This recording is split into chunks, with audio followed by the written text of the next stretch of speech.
Friends, welcome to medicos heaven. आशा करती हूँ आप सभी स्वस्थ होंगे। मैं इस चैनल पर जेईई एंड नीट एस्पिरेंट्स को केमिस्ट्री पढ़ाऊंगी एंड नीट एस्पिरेंट्स को बायो पढ़ाऊंगी। आप मेरे चैनल पर बने रहें और मेरे पढ़ाने के बाद आई गारंटी यू कि आपको कहीं और पढ़ने की जरूरत नहीं पड़ेगी। सबसे पहले आप चैनल को लाइक, सब्सक्राइब एंड शेयर कर दीजिए क्योंकि वो बहुत जरूरी है। चलिए आज हम पढ़ने जा रहे हैं कार्बन के बारे में। कार्बन एंड उसके बाद हम पढ़ेंगे IUPAC नेमिंग, क्योंकि कार्बन के बिना ऑर्गेनिक केमिस्ट्री तो अधूरी है, क्योंकि कार्बन ही पूरे ऑर्गेनिक केमिस्ट्री का बेस होता है, इसी पे सारे कुछ बेस्ड होते हैं। ठीक है, चलिए हम कार्बन की बात करते हैं। कार्बन एक 14 ग्रुप का एलिमेंट है। इसकी एटॉमिक नंबर 6 है। उसकी इलेक्ट्रॉनिक कॉन्फ़िगरेशन है 1s2, 2s2 एंड 2p2। इसके ग्राउंड स्टेट में टोटल 4 इलेक्ट्रॉन्स हैं, 2s में 2 एंड 2p में 2। इसकी कोवेलेंसी 2 होती है। अब आप पूछेंगे कोवेलेंसी क्या होती है? कोवेलेंसी वो होती है कि ग्राउंड स्टेट और एक्साइटेड स्टेट में कोई भी एलिमेंट कितने बॉन्ड बना सकता है, दैट इज कॉल्ड कोवेलेंसी।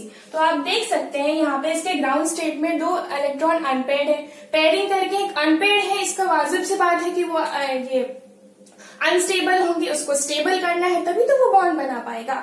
अब देखिए इसकी कोवेलेंसी 2 हो गई। इसकी एग्जांपल होती है कार्बीन। ये CH2, ये जो डॉट आपको दिख रहा है दैट इज लोन पेयर। इसका एग्जांपल है कार्बीन हो गया। कार्बीन एक बहुत ही इंपॉर्टेंट इंटरमीडिएट एलिमेंट कंपाउंड है ऑर्गेनिक केमिस्ट्री में, जो बहुत ही इंपॉर्टेंट कंपाउंड्स बनाने में काम आता है। वो मैं आपको आगे पढ़ाऊंगी।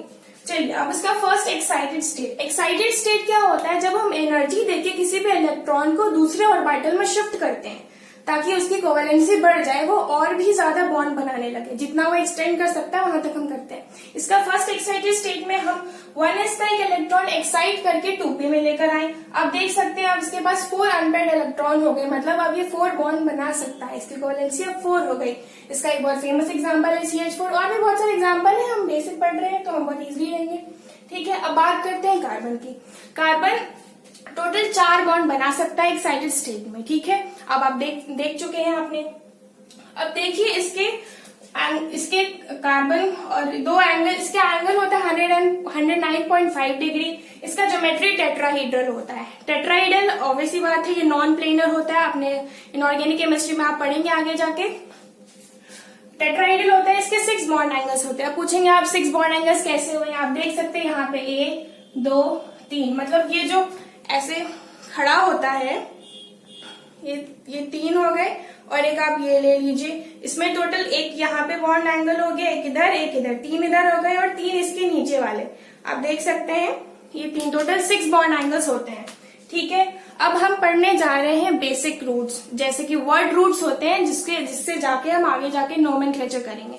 चलिए हम पढ़ते हैं। फिलहाल आपके स्क्रीन पे एक टेबल डिस्प्ले होगा, आप उसको जल्दी से नोट कर लीजिए क्योंकि वो बहुत ही ज्यादा इंपॉर्टेंट है। ठीक है,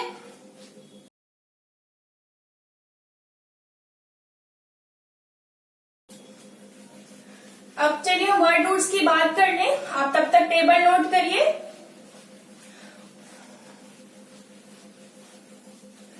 टेबल में आपको दिख रहा होगा कि कार्बन जो ब्रैकेट में है उसका मतलब होता है कि वो चेन में इंक्लूडेड है। उसको हम चेन में इंक्लूड कर रहे हैं, उसका और सफिक्स प्रीफिक्स तक जाके हम लिखेंगे अगर चेन में इंक्लूडेड है तो। और जो विदाउट चेन है इसका मतलब होता है कि वो चेन में इंक्लूडेड नहीं है या फिर रिंग के बाहर है। उसके लिए सफिक्स एंड प्रीफिक्स अलग होते हैं और ये प्रायोरिटी ऑर्डर के बेस पे ये टेबल में आपको शो हो रहा है। क्योंकि अगर प्रायोरिटी ऑर्डर आपको याद नहीं होगी तो आप पता नहीं कर पाएंगे किसको आप मेन फंक्शनल ग्रुप में रखें और किसको एज अ सब्स्टिट्यूएंट माने। ठीक है, चलिए पहले हम वर्ड रूट्स देख लें। जैसे एक कार्बन का कंपाउंड होता है, उसके आगे हम सफिक्स लगाते हैं मिथ। 2 कार्बन वाले को बोलते हैं एथ, 3 कार्बन वाले को बोलते हैं प्रोप, 4 वाले को बोलते हैं ब्यूट, 5 वाले को बोलते हैं पेंट, 6 वाले को बोलते हैं हेक्स, 7 कार्बन वाले को बोलते हैं हेट, 8 कार्बन वाले को बोलते हैं ऑक्ट, 9 कार्बन वाले को बोलते हैं नॉन, 10 कार्बन वाले को बोलते हैं डेक। ऐसे ही फर्दर और भी होते हैं, उतनी आपको जरूरत नहीं है, आप इतना ही पढ़ते हैं बेसिकली। चलिए अब हम बात करते हैं उस टेबल की। उस टेबल में आपने देखा होगा सारे ग्रुप्स तो आपने नोट कर लिए हैं। प्रायोरिटी ऑर्डर आपको टिप पे रटी होनी चाहिए क्योंकि उसके बिना आप नोमेनक्लेचर नहीं कर पाएंगे। ठीक है, अब जल्दी से टेबल अच्छे से लिख लीजिए। उसके बाद हम पढ़ने जाएंगे रूल्स नोमेनक्लेचर के रूल्स, क्योंकि रूल्स के बिना आप पता नहीं कर पाएंगे कि कैसे पहले हम देखेंगे, ताकि पहले नंबरिंग करें, पहले कार्बन चेन देखें, तो सबसे पहले हम रूल्स पढ़ते हैं। ठीक है, चलिए अब सब रूल नंबर 1 देखते हैं। ये रूल कहता है कि पेरेंट चेन में सबसे पहले हम लॉन्गेस्ट ऐसा चेन हम लें जिसमें सबसे ज्यादा कार्बन हो, मतलब सबसे लॉन्गेस्ट कार्बन वाले चेन को हम प्रेफर करेंगे। उसकी ठीक है, सब रूल नंबर 1 होता है, लिख लीजिए आप, select the longest carbon chain containing functional group substituents containing maximum number of functional group. सब जितने ज्यादा एक चेन में फंक्शनल ग्रुप, सब्स्टिट्यूएंट्स एंड जितने भी डबल बॉन्ड्स आए वो इंक्लूडेड होने चाहिए। हम कोशिश करेंगे कि ऐसा कार्बन चेन हम लें। फंक्शनल ग्रुप्स, substituents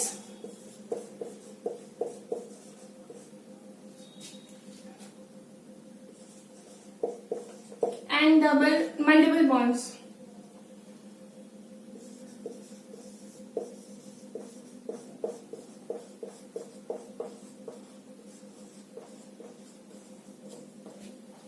ठीक है, अब दूसरा रूल वो होता है कि हम ऐसे कार्बन चेन को लें, पहले प्रायोरिटी ऑर्डर हम देख लेते हैं। चलिए कि कैसे हम लिखते हैं, मतलब कैसे हमें किसको पहले देखना है। पहला हम प्रायोरिटी देते हैं मेन फंक्शनल ग्रुप को। वो टेबल के अकॉर्डिंग आपको पता करना पड़ेगा कि कौन सा पहले आ रहा है टेबल में। ठीक है,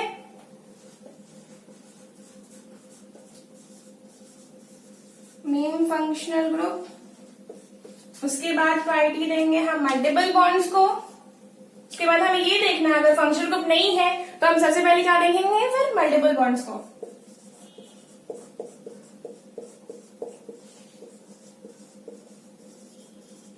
और थर्ड होता है सब्स्टिट्यूएंट्स, जो मेन फंक्शनल ग्रुप के अलावा जो भी फंक्शनल ग्रुप आपके टेबल में लिखे हैं वो सारे सब्स्टिट्यूएंट्स हो गए।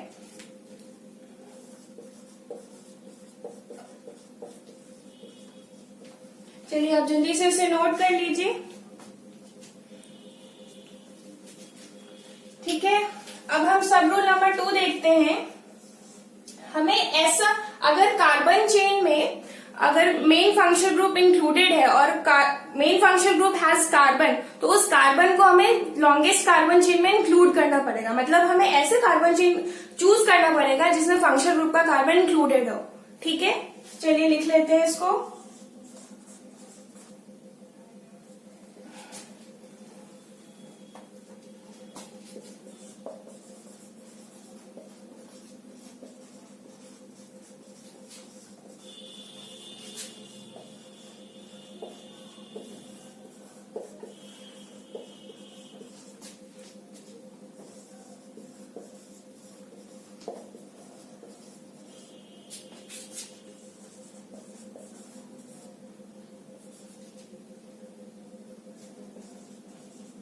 Then that carbon should be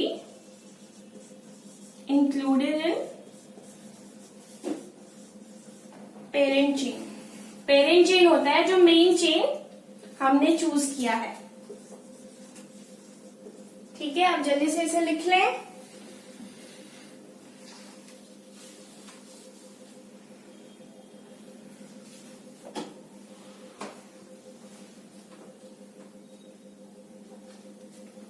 चलिए, होप आपने लिख लिया होगा। अब थर्ड पॉइंट देखते हैं।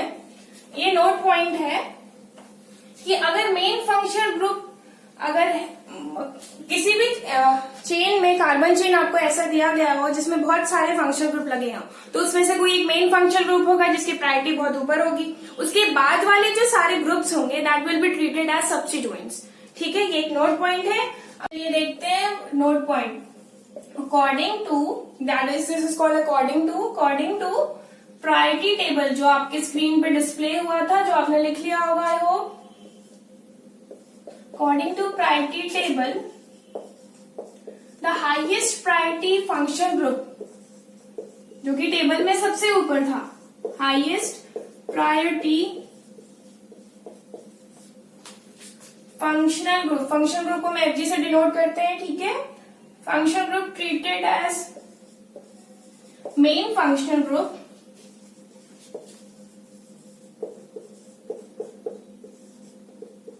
while rest of the functional group, जो बचे हुए थे, मतलब हाईएस्ट प्रायोरिटी के नीचे वाले जो थे, that is treated as substituents.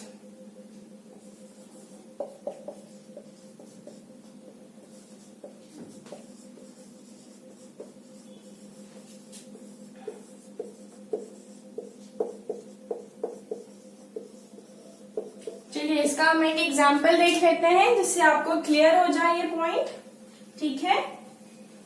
जो टेबल में सबसे ऊपर होगा उसको मेन फंक्शन ग्रुप बोलेंगे, और जो टेबल में नीचे होगा उसे हम बोलेंगे एज अ सब्स्टिट्यूएंट ट्रीट करेंगे, ठीक है। ये बहुत इंपॉर्टेंट हो जाता है नोमेनक्लेचर में, क्योंकि उसी के हिसाब से हम सफिक्स और प्रीफिक्स लगाते हैं। चलिए देखते हैं।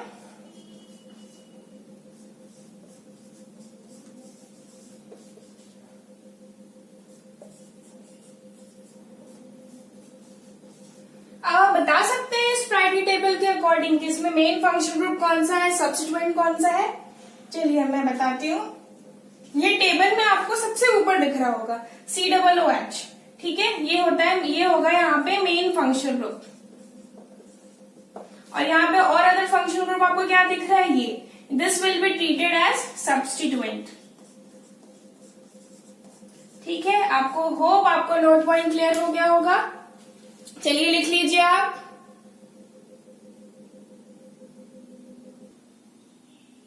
चलिए अब क्वेश्चन के थ्रू मैं ऊपर वाले जो 2 पॉइंट्स आपने सब रूल्स लिखे हैं मैं आपको वो समझा देती हूँ, ताकि आपको बहुत क्लियर हो जाए कि आपको चेन कैसे सेलेक्ट करना है और फंक्शन ग्रुप और सब्स्टिट्यूएंट्स कैसे मानने हैं, ठीक है। हम एक एग्जांपल देख लेते हैं। CH2C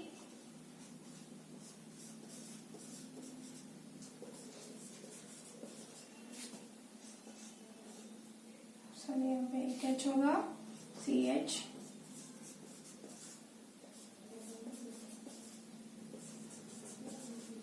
चलिए अब बता सकते हैं अब इसको चेन कितने कार्बन की चेन हम बनाएंगे और इसको कैसे सेलेक्ट करेंगे। चलिए अब हम पढ़ते हैं कि हम कार्बन कैसे सेलेक्ट करते हैं, किसी चेन को हम कैसे सेलेक्ट करते हैं, ठीक है।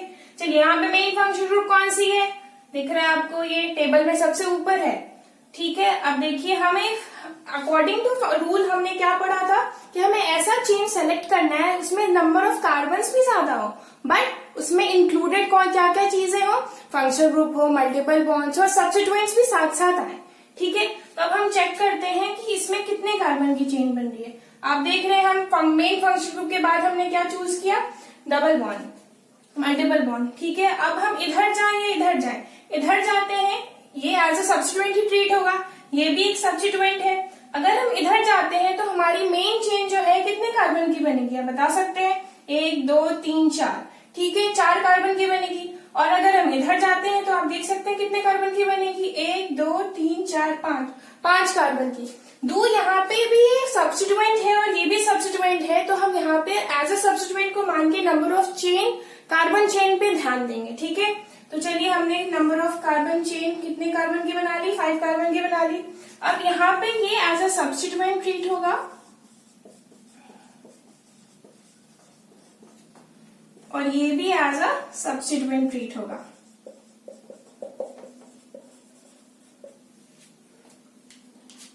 चलिए और अब हम आगे देखते हैं, आप इसे नोट कर लीजिए जल्दी से।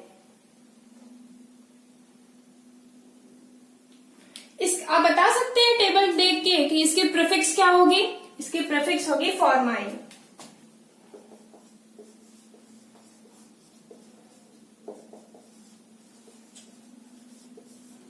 ठीक है। चलिए अब हम नेक्स्ट चीज इसी क्वेश्चन में देखते हैं और क्या क्या चीजें आ सकती हैं। देखिए आप,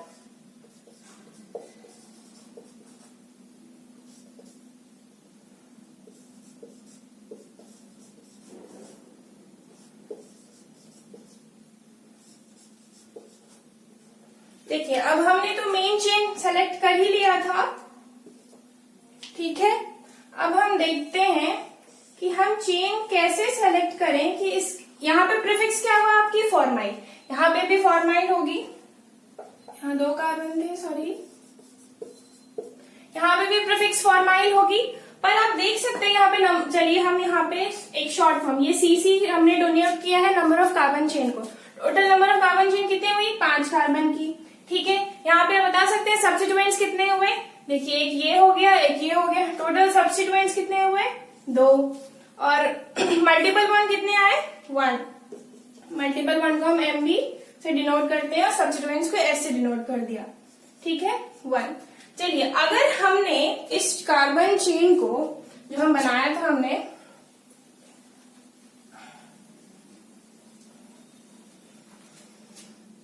नोट करते रहिए साथ साथ, या वीडियो पॉज करके भी आप नोट कर सकते हैं।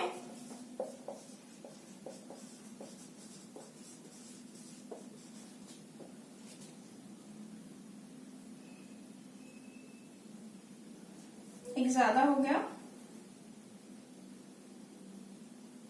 अच्छा नहीं ठीक था।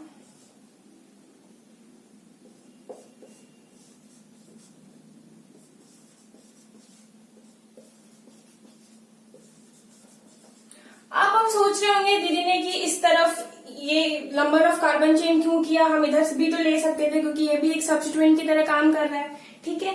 देखिए अगर हम नंबर ऑफ कार्बन चेन की बात करें तो वो तो सही थी, ठीक है। और अगर हम ऐसे देखें कि as a substituent number of कौन सा ज्यादा करेक्ट होगा, तो वी विल सी दैट कि अगर हम इस तरीके से लेते हैं नंबर ऑफ कार्बन चेन, ठीक है, तो this will act as substituent, ठीक है।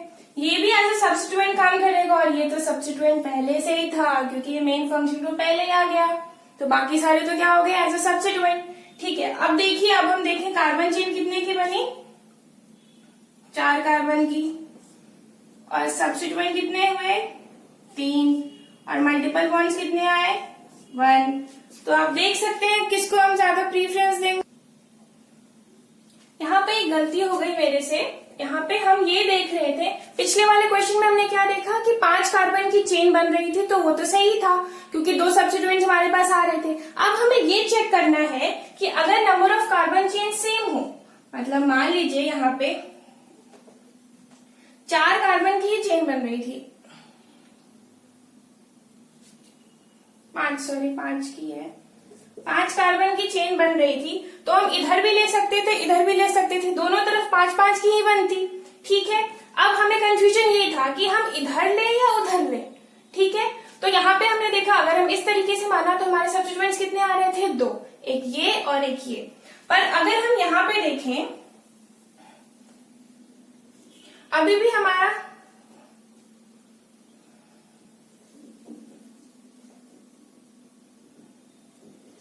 सॉरी थोड़ी मिस्टेक, हम इंसान है गलती हो जाती है हमसे भी।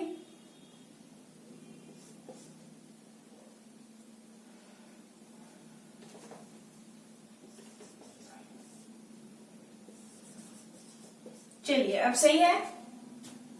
अब हम यहाँ देखें तो यहाँ पे भी लॉन्गेस्ट कार्बन चेन कितने की बन रही है हमारी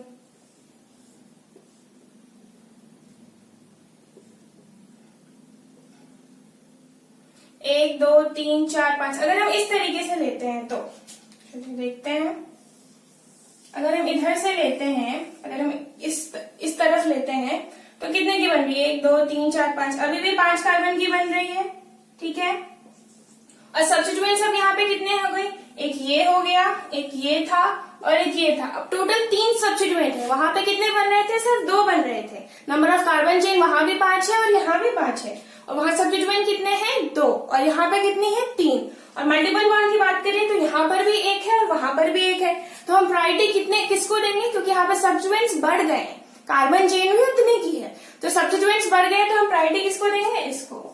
अब सोचेंगे आप, देखिए आप प्रायोरिटी टेबल में आप गौर करिएगा कि इसका जो हम अब सब्स्टिट्यूएंट का प्रीफिक्स लगाएंगे तो ये क्या होगा, अब चेन में इंक्लूडेड है। अब ये चेन में इंक्लूडेड है तो हम इसको ऑक्सो लिखेंगे, और वो चेन में इंक्लूडेड नहीं था अगर वो 5 का, और वो अगर वो पहले वाला क्वेश्चन जो हम कर रहे थे उसमें हमने क्या प्रीफिक्स लगाया था, फॉर्माइल, ठीक है। तो प्रायोरिटी टेबल के अकॉर्डिंग हम सारा कुछ लिखते हैं, ठीक है, आप जल्दी से इसे नोट कर लीजिए।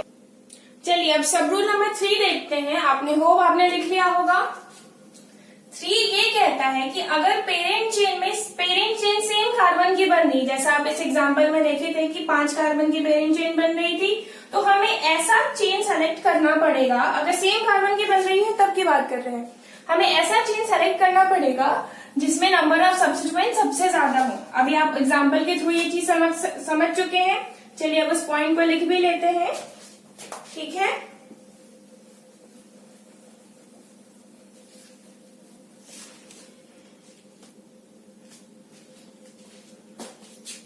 रूल नंबर 3 था ये।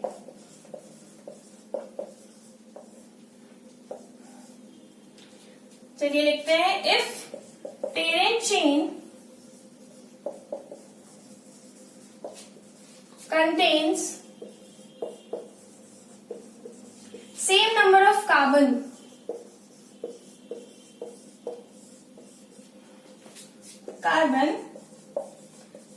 then select the carbon chain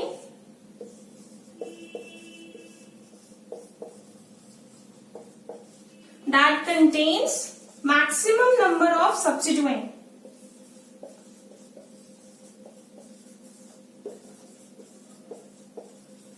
maximum को हम शॉर्ट में से लिखते हैं।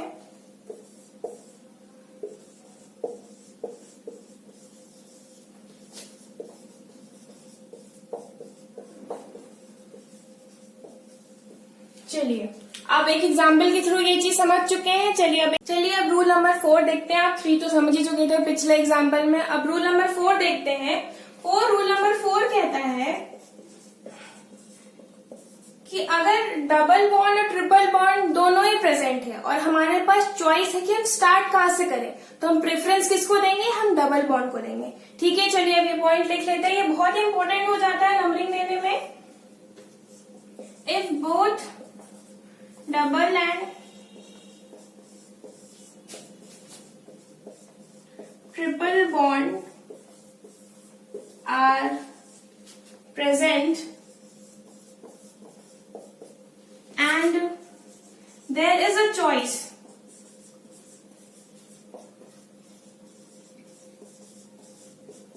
इस पॉइंट को बहुत ध्यान से आप देखिए कि जब चॉइस हो हमारे पास तभी ये चीज अप्लाई करनी है। ठीक है, जब हमारे पास चॉइस हो तब हम ये देखेंगे कि दोनों में से किसको प्रायोरिटी देंगे। हम प्रायोरिटी किसको देंगे, हम डबल बॉन्ड को प्रायोरिटी देंगे। ठीक है, and there is a choice between them,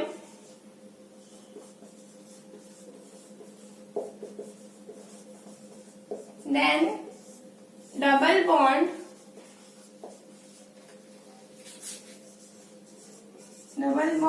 gets more priority.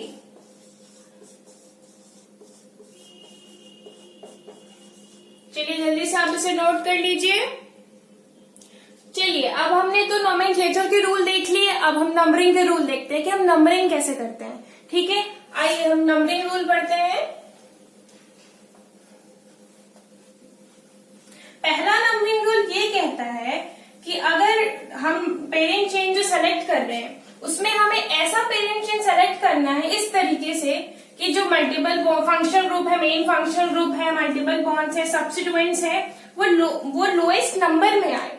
हम नंबरिंग को प्रायोरिटी रूल देंगे। ठीक है, प्रायोरिटी देंगे।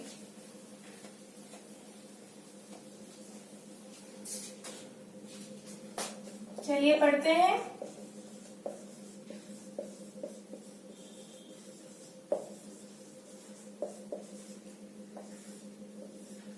पहला रूल ये कहता है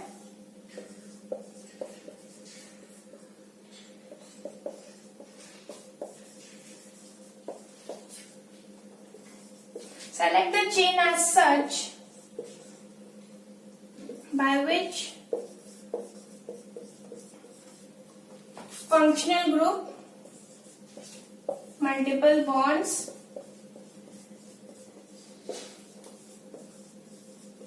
and substituents gets the lowest number.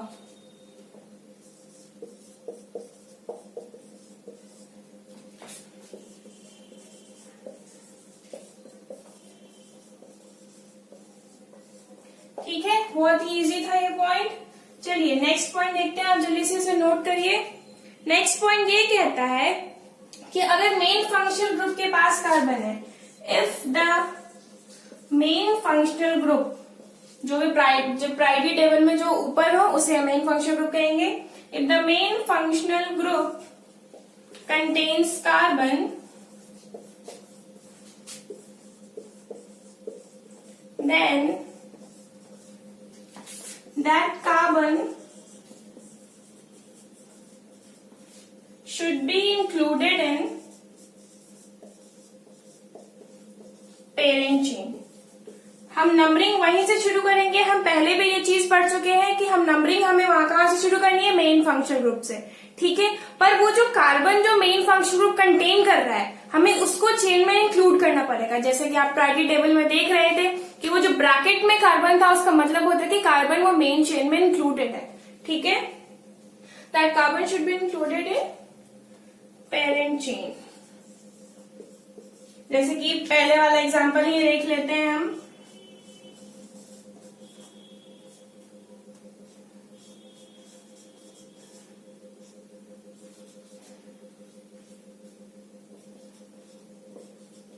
चार वैकेंसी हमें पूरी करनी होती है,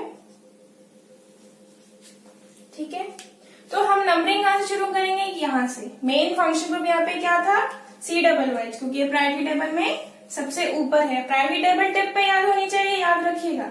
1 2, अब हमें डबल बॉन्ड में इंक्लूड करना है 3 4। हमें 4 इधर क्यों लिया, क्योंकि ऐसे करेंगे तो हमारे पास 3 सब्स्टिट्यूएंट होंगे, और अगर इधर लेके जाते तो हमारे पास सिर्फ 2 ही सब्स्टिट्यूएंट होते, ठीक है। तो हम नंबरिंग कैसे इधर से करेंगे, ये हमारी हो गई चेन, ठीक है। चलिए आप इसे नोट कर लीजिए। चलिए अब हम थर्ड रूल देखते हैं। थर्ड रूल ये कहता है कि अगर दो सब्स्टिट्यूएंट्स प्रेजेंट है और दोनों की पोजीशन सेम है, मतलब आगे से भी काउंट करने पे सेम आ रही है और पीछे से भी काउंट करने पे सेम आ रही है, तो हम प्रायोरिटी देंगे तब अल्फाबेटिकल ऑर्डर पे, ठीक है। चलिए हम देख लेते हैं, पहले हम इस पॉइंट को लिख लेंगे।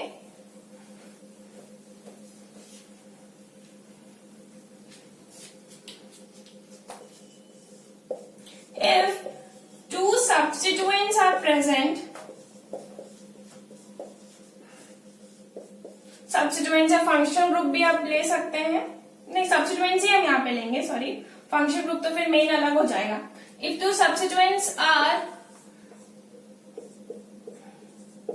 present at same position,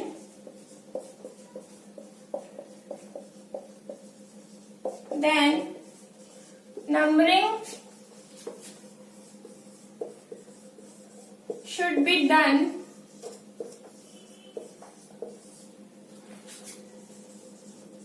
in alphabetical order।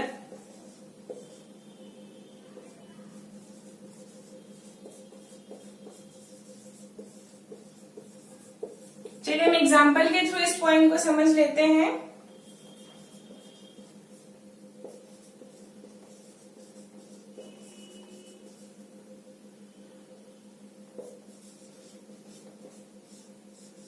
यहाँ पे हमने लगाया ब्रोमो और यहाँ पे लगाया क्लोरो। अब आप देख सकते हैं अगर हम इधर से काउंट करते हैं तो ये 1 2 3 4, ये यहाँ पे सेकंड पोजीशन पे आ रहा है, आप देख सकते हैं।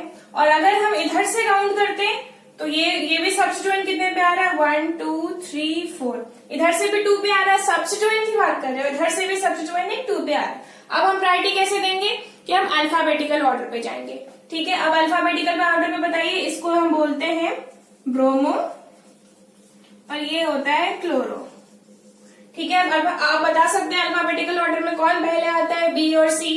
चलिए बी आता है, मुझे सही सुनाई दे रहा है, तो हम किधर से नंबरिंग करेंगे, ये वाली, ठीक है। चलिए एक और एग्जांपल हम देखते हैं, थोड़ा ये कॉम्प्लेक्स है बट आप समझ जाएंगे।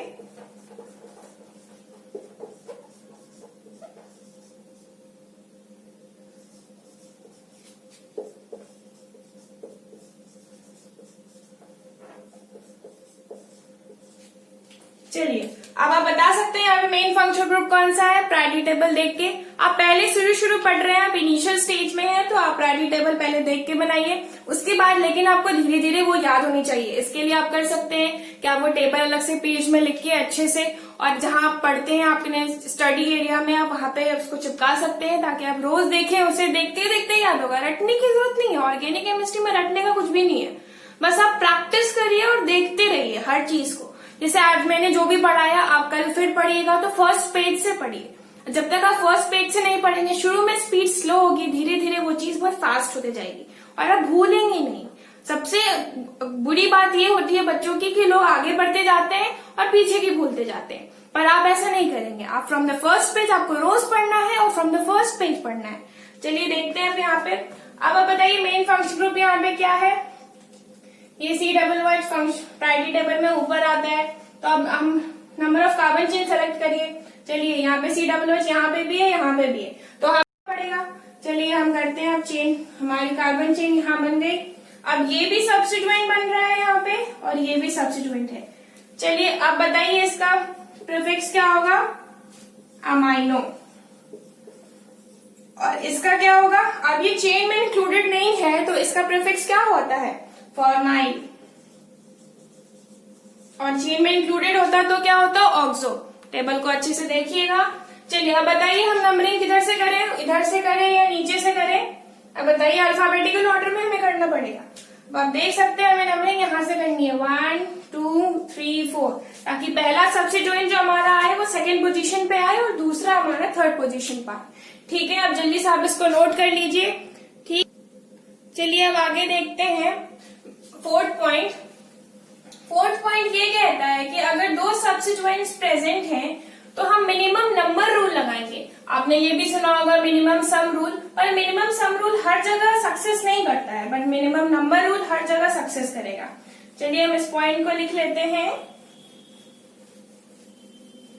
ये छोटे छोटे पॉइंट्स बहुत इंपॉर्टेंट हो जाते हैं कभी कभी, क्योंकि ये सिली मिस्टेक्स के कारण ही आजकल बच्चे पीछे हो जा रहे हैं। एक दो क्वेश्चन के लिए उनकी रैंक बहुत ऊंची हो जाती है। चलिए अब हम फोर्थ पॉइंट लिखते हैं। If two substituents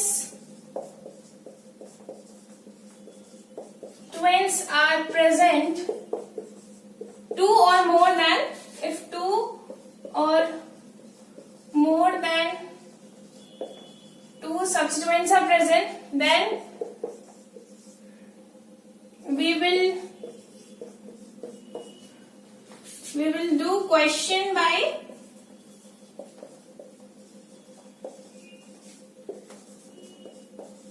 minimum number rule, as minimum sum rule may fail.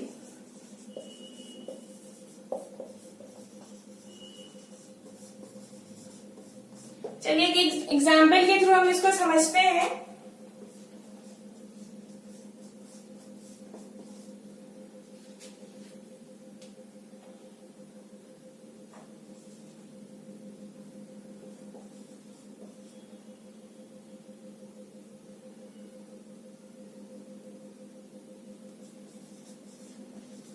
चलिए अब बता सकते हैं हम नंबरिंग किधर से शुरू करेंगे। चलिए अगर आप चाहते हैं कि मैं इधर से शुरू करें तो इधर से शुरू करके देखते हैं। 1 2 3 4 5 6 7। तो हमारे सब्स्टिट्यूएंट्स कहाँ पे आए, एक 2 पे आया, एक 3 पे आया, एक 6 पे आया। ठीक है, अगर आप चाहते हैं कि हम इधर से नहीं इधर से शुरू करेंगे, क्योंकि यहाँ पे भी इधर से शुरू करेंगे तो 2 पे आएगा पहले। चलिए इधर से भी शुरू करके देखते हैं। 1 2 3 4 5 6 7। अब हमारे सब्स्टिट्यूएंट्स कितने कितने नंबर पे आ रहे हैं। पहला नंबर अभी भी 2 है, फिर दूसरा कितने पे आया 5 पे, और तीसरा आया 6 पे। तो आप देख सकते हैं 2 के बाद मिनिमम नंबर कौन सा है, 3 का। तो हम कैसे नंबरिंग करेंगे, इधर से शुरू करेंगे। ये वाला सही है, ये गलत है। ठीक है, एक और क्वेश्चन के थ्रू हम समझ लेते हैं। हम देखते रहिए। इथाइल, मैंने बताया था मिथ इथ का मतलब होता है 2 कार्बन, तो यहाँ इथाइल है, इथेन। चलिए मैं पूरा ही लिख देती हूँ ताकि आपको कंफ्यूजन ना हो। अभी आप शुरू पढ़ रहे हैं। ठीक है,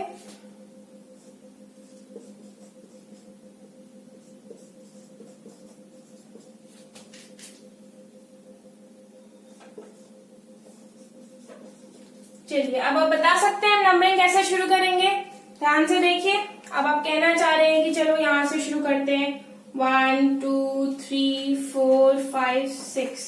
अब आप देखिए पहला तो हमारा कहाँ पे आया 1 1 पे, पहला सब्स्टिट्यूएंट्स, और दूसरा कहाँ पे आया 6 पे 1 1 6। चलिए अब दूसरे तरीके से शुरू करते हैं। चलिए ऐसे शुरू करते हैं 1 2 3 4 5 सॉरी यहाँ 3 था 4 5 6। अब हमें ये भी देखना है ना कि नंबरिंग करते टाइम हमारा डबल बॉन्ड भी पहले आना चाहिए, क्योंकि हम प्रायोरिटी में सबसे पहले क्या देख रहे थे, सबसे पहले हमें देखना है functional group, main functional group सबसे पहले आनी चाहिए, उसके बाद हमें देखना है डबल बॉन्ड पहले आनी चाहिए, उसके बाद हमें देखना है multiple bonds and then substituents. ठीक है, तो अब हम देखिए, मान लीजिए वो मैं रब कर देती हूँ या दूसरे क्वेश्चन में लिख देती हूँ। चलिए थोड़ा गंदा हो गया।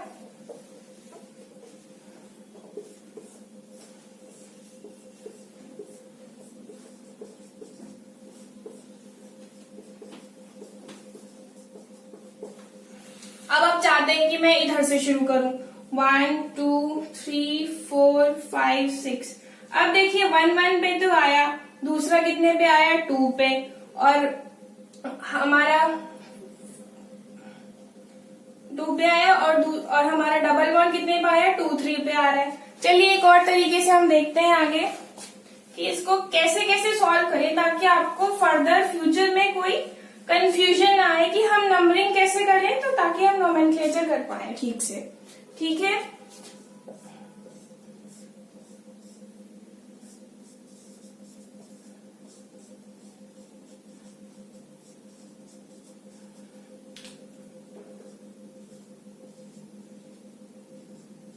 अब देखिए हमारा सब्स्टिट्यूएंट है वो कितने कौन से पोजीशन पे आ रहा है 1 पे आ रहा है, और हमारा डबल बॉन्ड कितने पे आ रहा है, पहले कहाँ पे आ रहा था 2 पे आ रहा था 2 3 के बीच में, अब किसके बीच में आ रहा है 1 2 के बीच में। अब देखिए 1 से शुरू हुआ और दूसरा है 6 6, और हमारा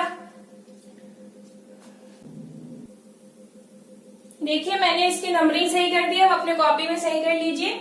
अब हमें ये देखना है, अब आप देख सकते हैं हमारा डबल बॉन्ड कहाँ पे आ रहा है 1 और 6 के बीच में, पर ऐसा हम नहीं कर सकते क्योंकि double bond should be between successive numbers. ठीक है, तो ये तो गलत हो गया, ऐसे नहीं करना है। अब हम इसकी बात करें तो देखिए हमें क्या पढ़े थे हम रूल में कि फंक्शनल ग्रुप फिर मल्टीपल बॉन्ड्स फिर सब्स्टिट्यूएंट्स, पर यहाँ पे आप देख सकते हैं हम ठीक है हमने फर्स्ट नंबर पे दिया है हमारे सब्स्टिट्यूएंट्स को, बट हमारा डबल बॉन्ड भी सक्सेसिव इसके बाद आना चाहिए था क्योंकि रूल तो यही कहता है। ठीक है, यहाँ पे 2 आना चाहिए था पर ये भी गलत है, दिस इज रॉन्ग। अब यहाँ पे आइए, अब आप देखिए हमारा नंबर भी फर्स्ट पे है, हमारा पहला सब्स्टिट्यूएंट भी फर्स्ट पे है, उसके बाद डबल बॉन्ड भी सक्सेसिव आ रहा है, लोएस्ट आ रहा है। हमने रूल पढ़ा था कि सबसे लोएस्ट नंबर पे हमें कोशिश करनी है कि हम लेकर आए। ठीक है, अब ये भी आ रहा है तो हमारा ये नंबरिंग ये वाला सही है। ठीक है, आप इसको नोट कर लीजिए अच्छे से, बहुत ध्यान से करिए। चलिए अब हम नोमेनक्लेचर करते हैं, सीखते हैं हम कैसे नेमिंग करनी है। अब वो टेबल तो आपको शायद याद हो गई होगी धीरे धीरे। ठीक है, अब हम प्रायोरिटी के हिसाब से नंबरिंग भी करेंगे और साथ साथ नेमिंग भी करेंगे। बहुत ही इजी तरीके से आप पूरा IUPAC नेमिंग सब कुछ सीख जाएंगे और आपको पता भी नहीं चलेगा कि आपकी ऑर्गेनिक केमिस्ट्री खत्म भी हो रही है। इतना इजी है ऑर्गेनिक, आप सोच भी नहीं सकते। बच्चे यूं ही डरते रहते ऑर्गेनिक टफ है, नहीं बन रहे क्वेश्चंस। अरे भाई ऐसे कैसे नहीं बनेंगे, आप मेरे से पढ़ रहे हो, ऐसे कैसे नहीं बनेंगे। चलिए अब हम एग्जाम्पल देखते हैं सारे।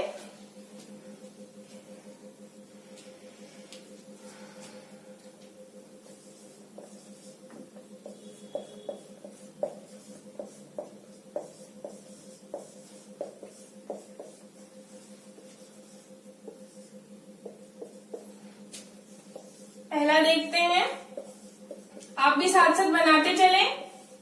ठीक है, अब बताइए हम नंबरिंग कैसे करें। ऑब्वियसली बात है, यहाँ पे 2 कार्बन है, हम 2 की लेके चलेंगे।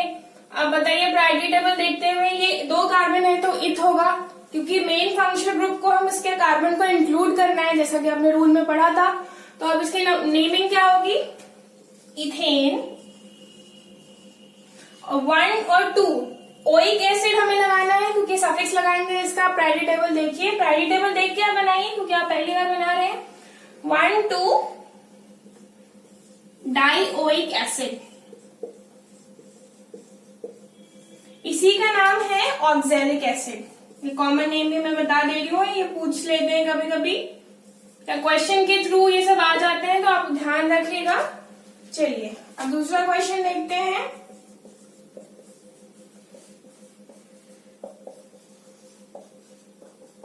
अब बताइए नंबरिंग कैसे करें, यहां से शुरू करेंगे क्योंकि ये मेन फंक्शनल ग्रुप है। चलिए 1 2 3। अब ये एक सब्स्टिट्यूएंट है, आप टेबल में देखिए कि एज अ सब्स्टिट्यूएंट जब हम इसको मानते हैं तो क्या लिखते हैं।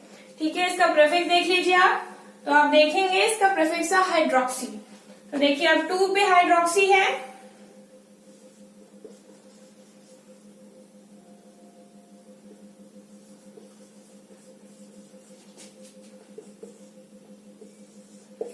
Hydroxy propanoic acid. अगर आपको आ गया है तो आप खुद से भी लिख सकते हैं, और अगर गलत हो रहा है तो आप देख लीजिए। इसी का नाम है लैक्टिक एसिड। ये कॉमन नेम भी मैं आपको बताते चलूंगी ताकि आपको याद रहे। चलिए नेक्स्ट क्वेश्चन देखते हैं।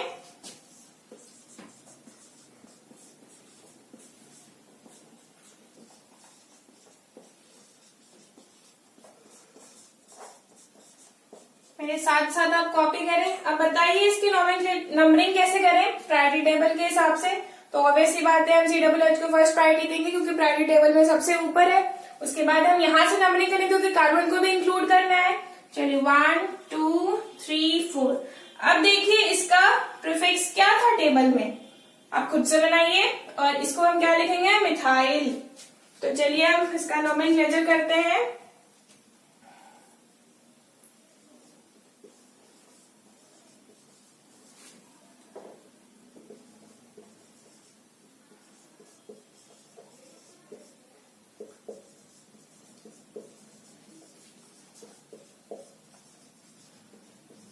चलिए अब देख सकते हैं हमने क्या किया, 3-साइनो-2-मिथाइल ब्यूटानोइक एसिड, क्योंकि हमें ये भी देखना है कि अल्फाबेटिकल ऑर्डर में हमें लिखना होगा। ठीक है, C पहले आता है, M बाद में आता है। ये सारी चीजें आपको छोटे छोटे पॉइंट्स ध्यान रखने पड़ेंगे, तभी क्वेश्चन सही हो पाएंगे। ठीक है, चलिए आप इसको नोट कर लीजिए जल्दी से। चलिए अब हम फोर्थ क्वेश्चन देखते हैं। आप जल्दी जल्दी से कॉपी कर लीजिए, स्पीड बढ़ाइए अपनी, क्योंकि स्पीड के साथ साथ हमें एक्यूरेसी भी चाहिए, सही भी होना चाहिए क्वेश्चन। ठीक है, चलिए अब फोर्थ क्वेश्चन देखते हैं। अब हम ईस्टर का नोमेनक्लेचर करते हैं। ठीक है, ईस्टर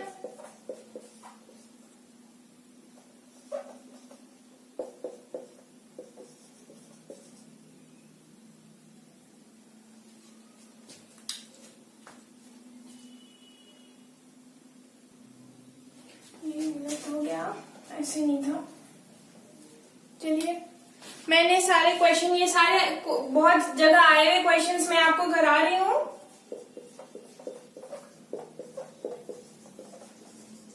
आप प्रायोरिटी टेबल देख देख के क्वेश्चन सॉल्व करते रहिए, खुद से करने की कोशिश करें। ठीक है, आप पहली बार बना रहे हैं पर अब बहुत कुछ सीख चुके हैं।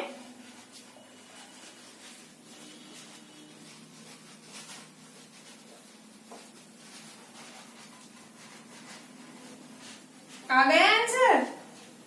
चलिए मैं इसकी ईस्टर के नोमेनक्लेचर के लिए मैं आपको एक ट्रिक बताती हूँ कि O से जुड़ा हुआ ग्रुप, O से जुड़ा हुआ ग्रुप जो है वो नोमेनक्लेचर में पहले आएगा। ठीक है, ये चीज आप ध्यान रखें। चाहे तो आप हिंदी में खुद से या इंग्लिश में, जो भी आपकी लैंग्वेज है, आप उसको लिख सकते हैं। O से जुड़ा हुआ ग्रुप ईस्टर में पहले आएगा। ठीक है, चलिए आप उसका नाम बता दीजिए। क्या हुआ, मिथाइल। देखिए आप मिथाइल जुड़ा था O से, तो मिथाइल मिथनोएट, OH लगाना था, आप टेबल में देख सकते हैं।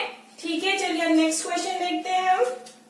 मैं बस सेलेक्टिव क्वेश्चन करा रही हूँ आपको, जो कहीं ना कहीं किसी न किसी एग्जाम में आए हुए हैं।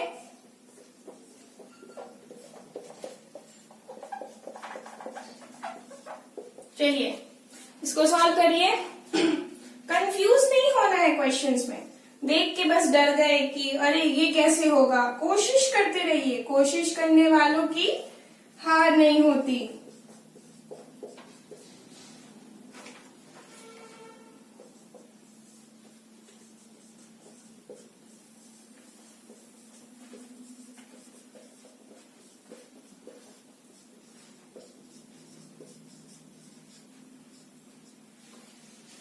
चलिए अब जल्दी जल्दी इसका आंसर बताइए आप। चलिए अब उसमें आपको एक ग्रुप क्या दिख रहा है, ये अमाइड। आप टेबल में देख सकते हैं अमाइड, और ये क्या है, ये एक फंक्शनल ग्रुप था, और ये क्या है, अमीनो। तो इसका नाम क्या हो जाएगा, ये फर्स्ट कार्बन। यहाँ पे अगर हम मेन फंक्शनल ग्रुप को डाल रहे हैं तो ऑब्वियस सी बात है इसका कार्बन इंक्लूड होगा। तो चलिए अब एक कार्बन का कंपाउंड है, तो इसका नाम क्या होगा, मिथाइल सॉरी 1 अमीनो मीथेन। एक कार्बन की थी तो मीथेन होगा, मीथेन नामाइड। अमाइड लगाना था, ये अमाइड फंक्शन ग्रुप है। ठीक है, अब चलिए इसकी देखते हैं। ये आपको क्या दिख रहा है, ये है ईस्टर। तो ईस्टर में मैंने क्या बताया था, ओ से जुड़ा हुआ ग्रुप पहले आता है। तो ओ से जुड़ा हुआ कौन सा ग्रुप है, ये। तो इसको हम पहले क्या लिखेंगे, इथाइल। अब देखिए मेन फंक्शनल ग्रुप जो है उसमें कितने कार्बन है, एक कार्बन है। ठीक है, और उससे जुड़ा हुआ ये एक कार्बन का कंपाउंड है। अब इससे जुड़ा हुआ हमारा क्या है, क्लोरो। तो ये एज अ सब्स्टिट्यूएंट इसमें काम करेगा। चलिए अब इसको लिखते हैं, इथाइल 1 क्लोरो मिथेनोइड, क्योंकि एक कार्बन की थी इसलिए मिथेनोइड हो गया। चलिए अब इसको देखते हैं। अब बताइए, ये थोड़ा सा आपको कॉम्प्लेक्स लग रहा होगा क्योंकि यहाँ पे मेन फंक्शनल ग्रुप भी है और यहाँ पे ईस्टर भी है। तो अब नंबरिंग कैसे करें, प्रायोरिटी टेबल, उसको बिल्कुल भी नहीं भूलना। कुछ भी हो जाए आपको प्रायोरिटी टेबल से ही करना है। ठीक है, अब बताइए नंबरिंग यहाँ से करें, 1 2 3। अब हम इस पूरे को एज अ सब्स्टिट्यूएंट मानेंगे क्योंकि ये पूरा एक ग्रुप है, ये पूरा एक सब्स्टिट्यूएंट है। ठीक है, अब 3 पे मेरा आया है ईस्टर। ठीक है, अब बताइए इसकी नोमेनक्लेचर। चलिए मैं आपको सिखा देती हूँ। 3 इथॉक्सी कार्बोनिल, आपको टेबल में दिखेगा। इथॉक्सी कार्बोनिल लिखते हैं जब हम इसके कार्बन को इंक्लूड नहीं करते हैं। मेन पेरेंट चेन में हम अगर इंक्लूड नहीं करते हैं तो हम लिखते हैं अल्कोक्सी कार्बोनिल। तो अब यहाँ पे 2 कार्बन की थी इसलिए हमने क्या लिखा, इथॉक्सी कार्बोनिल। 3 ethoxy carbonyl. अब ये 3 कार्बन की एसिड थी, प्रोपानोइक एसिड।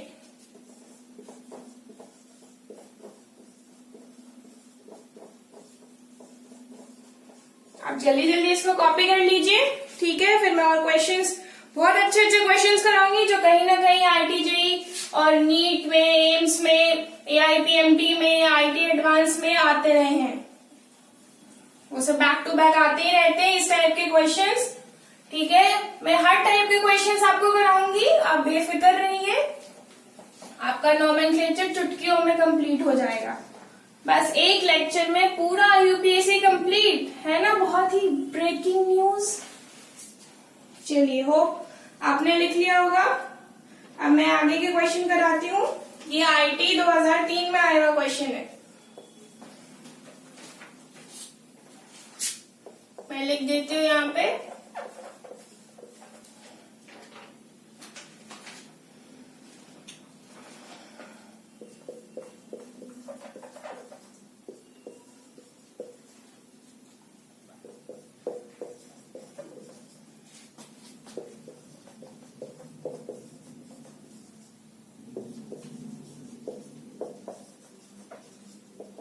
चलिए आप खुद से कोशिश करिए। मैं आप क्वेश्चन लिखती हूँ आपके, फिर मैं एक साथ सबके आंसर बताऊंगी। आप खुद से ट्राई करिए। आप खुद से जब तक ट्राई नहीं करेंगे आपको पता नहीं चल पाएगा कि इसको अप्लाई कैसे करना है। बस पढ़ने से नहीं होता है, क्वेश्चन प्रैक्टिस करने से चीजें आती हैं।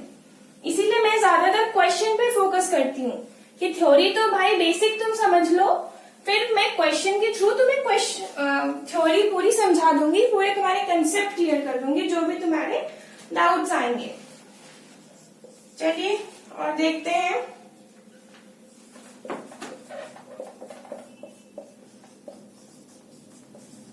खुद से ट्राई करें, फिर मैं एक साथ ही करवाऊंगी।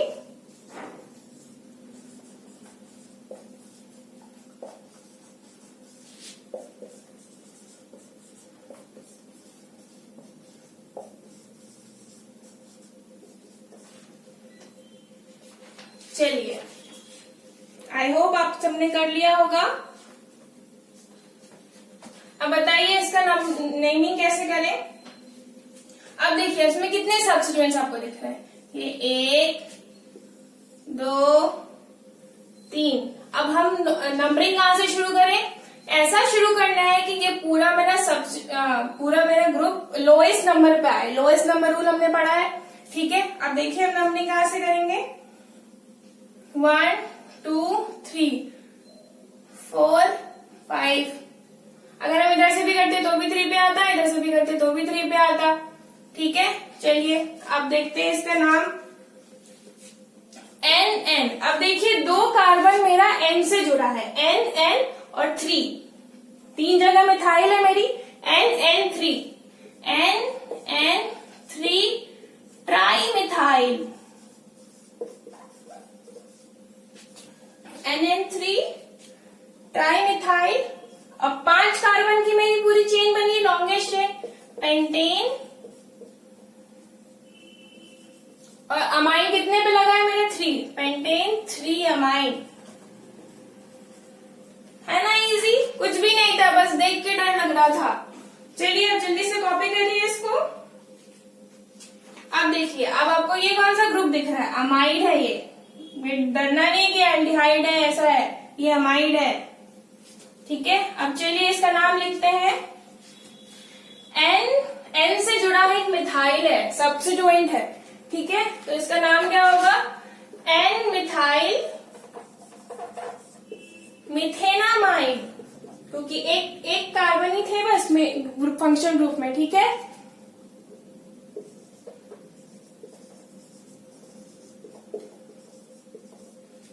चलिए अब नेक्स्ट क्वेश्चन देखते हैं, इसकी नंबरिंग करते हैं। इसको हम 2 तरीके से बना सकते हैं। चलिए अब पहला तरीका सीखते हैं। अगर हम यहां से शुरू करते हैं, ऑब्वियस सी बात है ये मेन फंक्शन ग्रुप है, तो हमें नंबरिंग यहीं से शुरू करनी चाहिए, ठीक है। 1 2 3 4 5। अगर हम इधर आ जाते, आप बोलते दीदी आपने इधर से क्यों नहीं लिया, तो क्यों नहीं लिया, क्योंकि अगर हम यहाँ से आते तो हमारे पास कितने कार्बन की चेन बनती, 4 कार्बन की। पर हम ऐसे आ रहे तो हमारे पास कितने कार्बन की चेन बन रही है, 5 कार्बन की। तो 5 कार्बन को हम ज्यादा प्रायोरिटी देंगे, ठीक है। अब बताइए हम क्या लिखें, अगर ये रिंग में काउंट नहीं हो रहा है, ये चीज आप नोटिस करें, ये हमारा मेन चेन में काउंट नहीं हो रहा है, तो ये चेन के बाहर है पूरा COOH। तो अगर पूरा COOH चेन के बाहर होता है, उसके लिए क्या लगाते हैं, आप टेबल में देखिए, दिखा आपको कुछ। चलिए मैं बताती हूँ, इसके लिए तो हम लगाएंगे सफिक्स। इसके लिए हमारा सफिक्स क्या होगा, ओइक एसिड, और इसके लिए प्रीफिक्स क्या होगा, क्या दिखा आपको टेबल में, कार्बोक्सी दिखा। तो चलिए अब इसका नोमेनक्लेचर करते हैं। 3 पे मेरा कार्बोक्सी था, 3 कार्बोक्सी। 1 और 5 पे मेरा ओइक है, 1 and 5 डाई ओइक एसिड, क्योंकि 2 ओइक था तो डाई ओइक लगाएंगे, ठीक है। अब चलिए इसको हम दूसरे तरीके से कैसे कर सकते थे, इसी सेम क्वेश्चन को हम दूसरे तरीके से लिखते हैं। अगर हम नंबरिंग इसकी ऐसे करते हैं,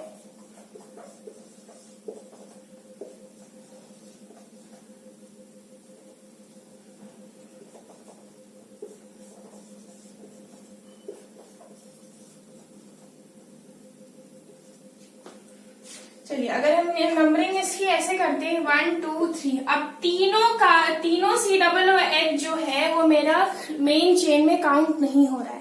अब ये चीज ध्यान रखिएगा, तीनों चेन में काउंट नहीं हो रहा है, तो इसका अब नोमेनक्लेचर क्या करेंगे हम,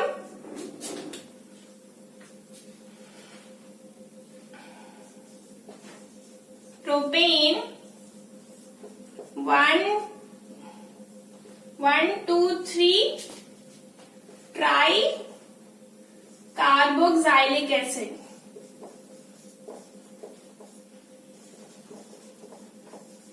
आपको नीचे दिख रहा है? नहीं दिख रहा? मैं थोड़ा ऊपर करके लिख देती हूँ।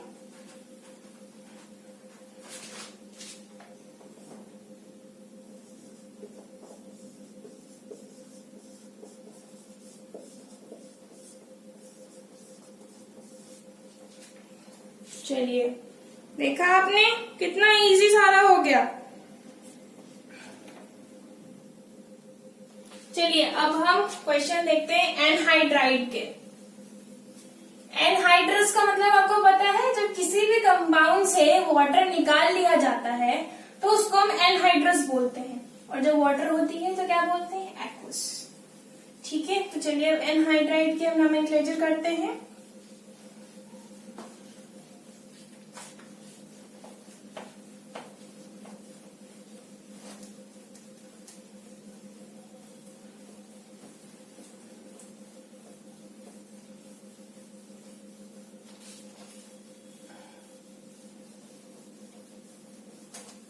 को टाइम मिलता है जैसे ही, तो आप टेबल, जो मैंने टेबल आपको दिया है, आप उसको देखते रहें। वो जो भी क्वेश्चन नंबर था मैं भूल गई, शायद 11 वाला। चलिए अब एनहाइड्राइड देखते हैं। एनहाइड्राइड को सॉल्व करने का बहुत ही इजी तरीका है, वो ट्रिक मैं आपको बताती हूँ।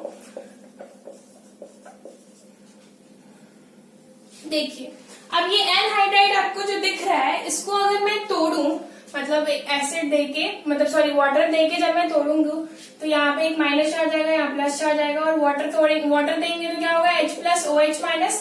तो H एक यहाँ चला जाएगा, एक OH माइनस यहाँ चला जाएगा, क्योंकि ये प्लस था, ये माइनस है, तो प्लस माइनस को लेगा और माइनस प्लस को लेगा। ठीक है, तो क्या बन जाएगा यहाँ पे?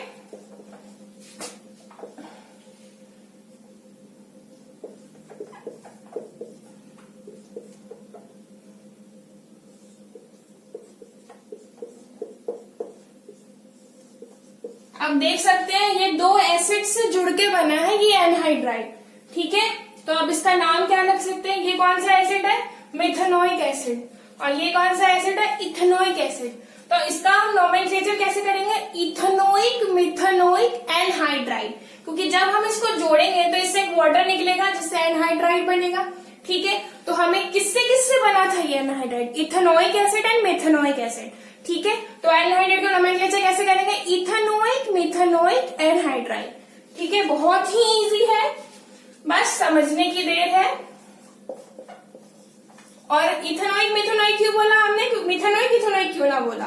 क्योंकि हमें अल्फाबेटिकल ऑर्डर भी देखना है। ठीक है, इथेनोइक मिथेनोइक एनहाइड्राइड। ठीक है, चलिए अब नेक्स्ट क्वेश्चन देखते हैं हम एनहाइड्राइड का ही, ताकि आप उस और आइडिया आपको लग जाए।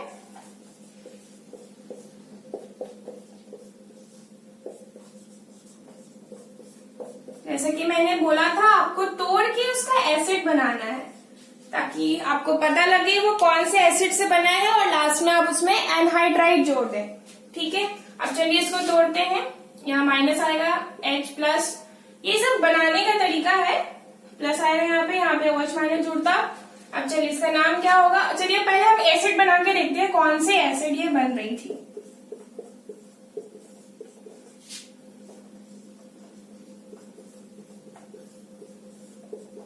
अब बता सकते हैं ये कितना नंबरिंग चलिए कर देते हैं, 1 2 3 4। Butane 1,4 dioic acid. अब हमें इसका एनहाइड्राइड बनाना है, तो क्या करेंगे? एक वाटर निकालेंगे, तो हमें नोमेनक्लेचर में क्या करते हैं? जिसकी एसिड बनती है उसके आगे एनहाइड्राइड लगा देते हैं। तो ब्यूटेन 1,4 डाइओइक एनहाइड्राइड। ठीक है, चलिए आप लिख लीजिए इसको, मैं भी लिख देती हूँ नीचे, आप कॉपी कर लीजिए।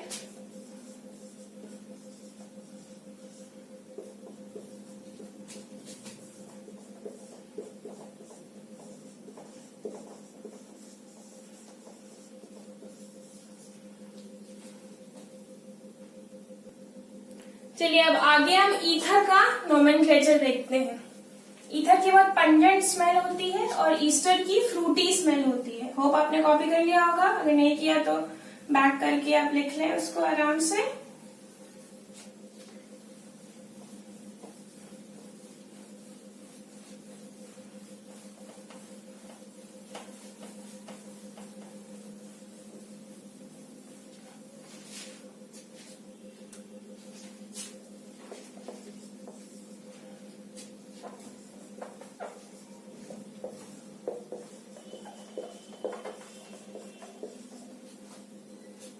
चलिए अब ईथर में हम देखते हैं जो छोटा ग्रुप ओ से लगा है उसका नाम पहले लिखते हैं, क्योंकि हमें पेरेंट चेन लंबी करनी है। तो अगर पेरेंट चेन 2 कार्बन की है तो हम उसको प्रायोरिटी देंगे, उसको पेरेंट चेन मानेंगे। ठीक है, तो चलिए, और ईथर में आप ग्रुप में देख सकते हैं ईथर में क्या लगता है, ऑक्सी। ठीक है, तो इसका नाम क्या होगा, 1-मेथॉक्सी इथेन। ईथर में एक नोट पॉइंट ये है कि अगर सिर्फ क्वेश्चन में नोट, ये स्टार पॉइंट आप लिख लीजिए, अगर ईथर में क्वेश्चन में सिर्फ ईथर ही प्रेजेंट हो तो हम उसके ऑक्सीजन को एज अ कार्बन मान के कर सकते हैं। ठीक है, चलिए आप ये पॉइंट लिख लीजिए, फिर मैं उसको समझा देती हूँ। If only ether is present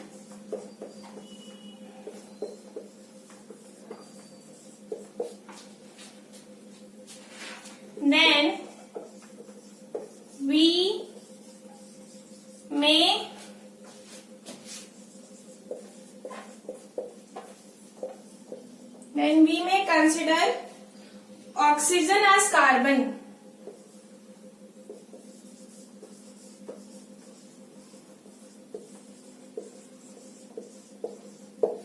ठीक है, ये एक नोट पॉइंट है, और उसके लिए हम क्या प्रीफिक्स लगाएंगे, and we use oxa as prefix।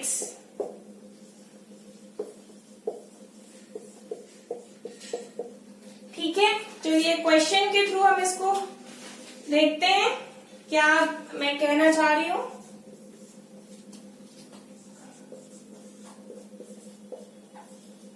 इसको हम दोनों तरीके से सॉल्व करेंगे, कार्बन मान के भी, ऑक्सीजन को कार्बन मान के भी, और ऑक्सीजन को कार्बन ना मान के भी, जैसे हम नॉर्मली करते हैं। ठीक है, इसको मैं 2 पार्ट में लिख लेती हूँ इसी क्वेश्चन को।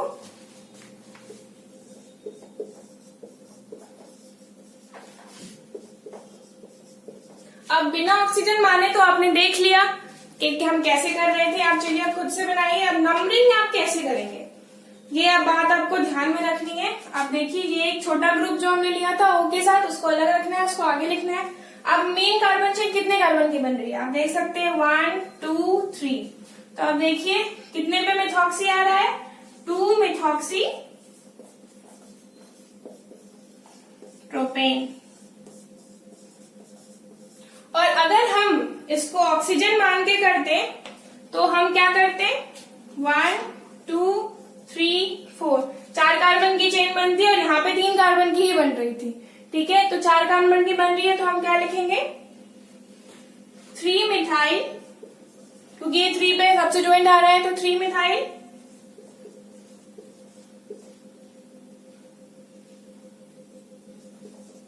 2-ऑक्सा-ब्यूटेन।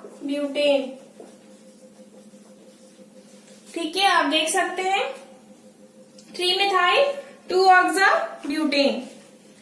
चलिए अब चलिए कुछ हम इम्पोर्टेंट पॉइंट्स देख लेते हैं जो आपको रिंग चेन ये सब में काम आएंगे। और छोटे मोटे पॉइंट जो हैं जो कभी कभी बहुत ही ज्यादा इम्पोर्टेंट हो जाते हैं, बच्चों को ध्यान में नहीं रहता, उस वजह से सिली मिस्टेक हो जाती है। और एग्जाम में तो भाई कोई सिली मिस्टेक तो होता नहीं है, सारे तो ब्लंडर ही हो गए क्योंकि मार्क्स कट गए। ठीक है, पर आप नहीं करेंगे क्योंकि आपको वो सारे पॉइंट्स पता होंगे। ठीक है, तो आप वीडियो देखते रहें, लेक्चर पूरा अटेंड करें मेरा।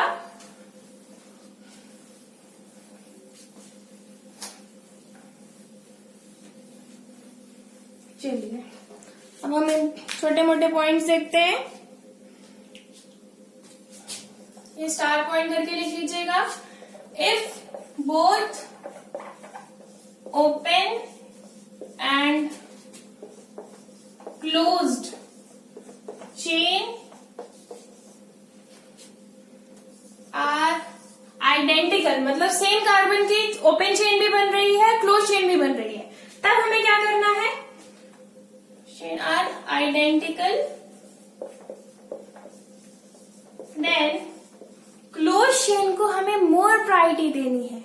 ठीक है, इस बात का ध्यान रखें, जब आइडेंटिकल हो तभी ये चीज करना है, ये बात का बहुत ध्यान रखिएगा आप लोग। Then question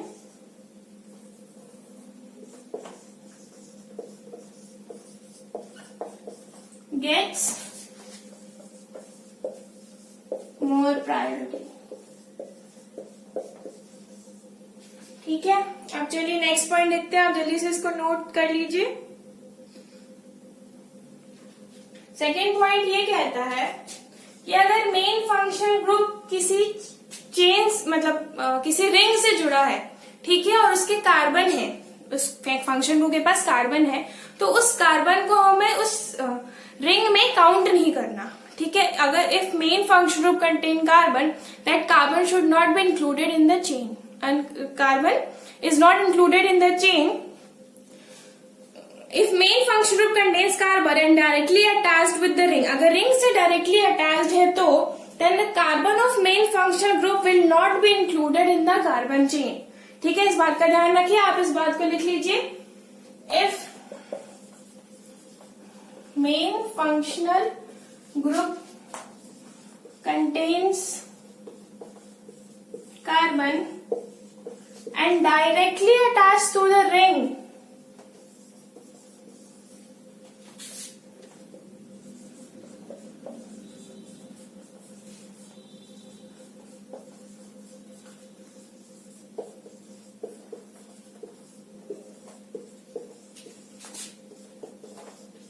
then the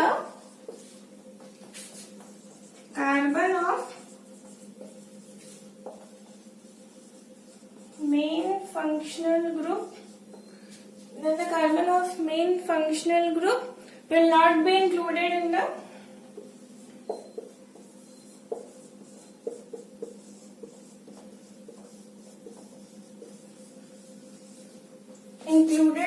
carbon chain।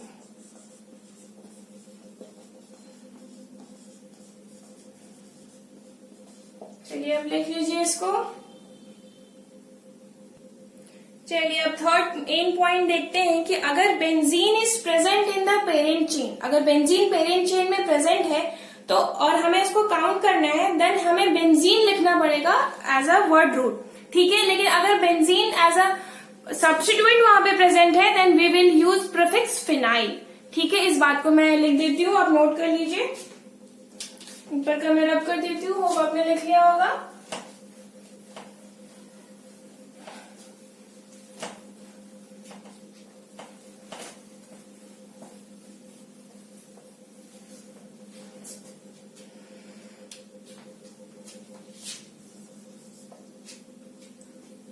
आप लिखिए, if benzene present as parent chain,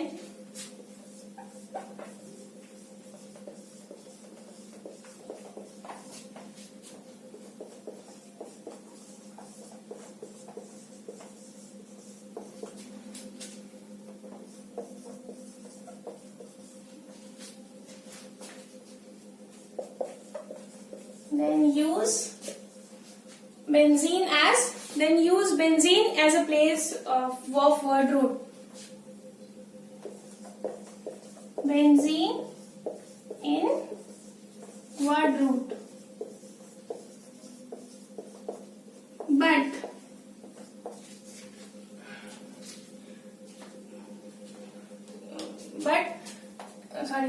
while हो जाएगा, while if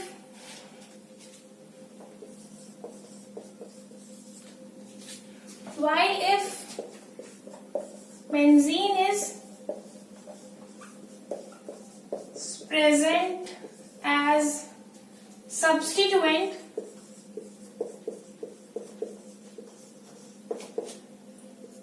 then use phenyl as prefix।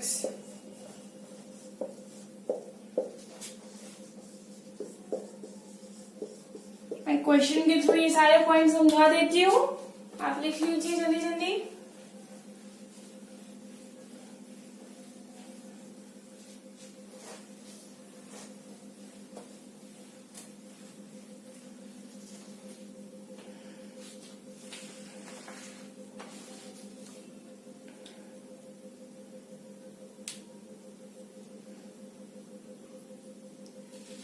चलिए हम क्वेश्चन देखते हैं। पहला क्वेश्चन,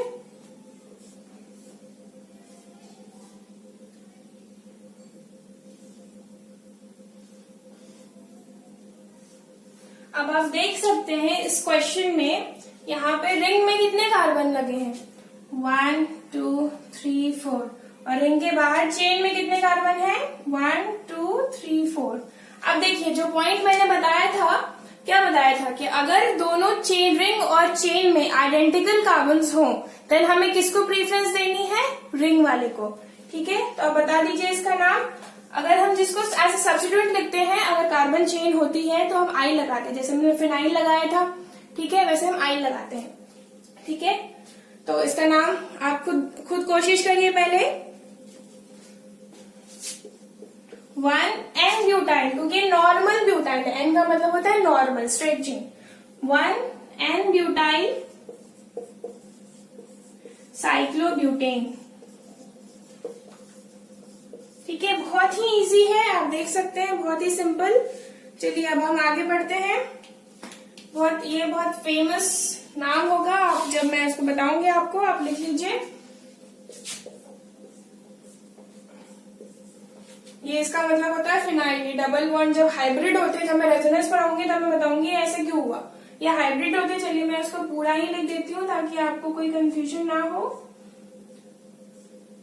भाई आपको कंफ्यूजन नहीं होनी चाहिए, मुझे हो जाए तो ठीक है।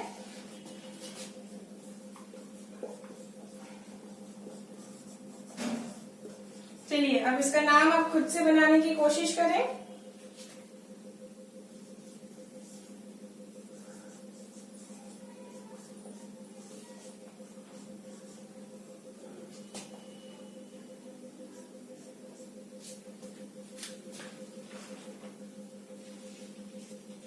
चलिए अब यहाँ पे मेन फंक्शन ग्रुप, अब यहाँ पे हमारे पास मेन फंक्शन ग्रुप क्या है, CHO।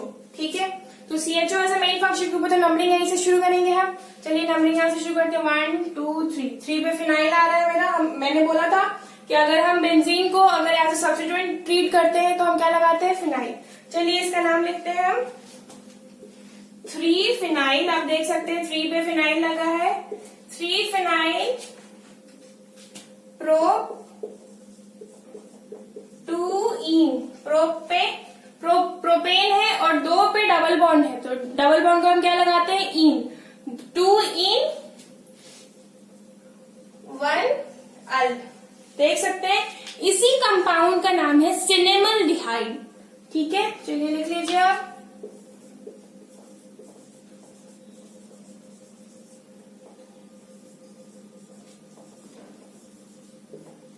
लिख लीजिए आप जल्दी से। चलिए अब इसका नाम बताइए आप जल्दी से।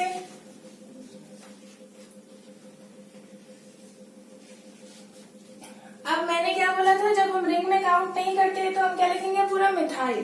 तो इसका नाम क्या हो जाएगा, जब हम इसको हम एज कार्बन चेन, अब हम प्रायोरिटी किसको देंगे, हम इस पूरे को एज ए बेंजीन मानेंगे।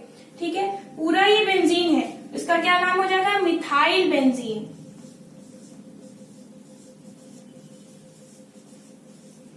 ठीक है, इसका एक कॉमन नेम होता है टॉलुइन। कॉमन नेम भी आपको याद रखने पड़ेंगे, ध्यान रखिएगा इस बात का।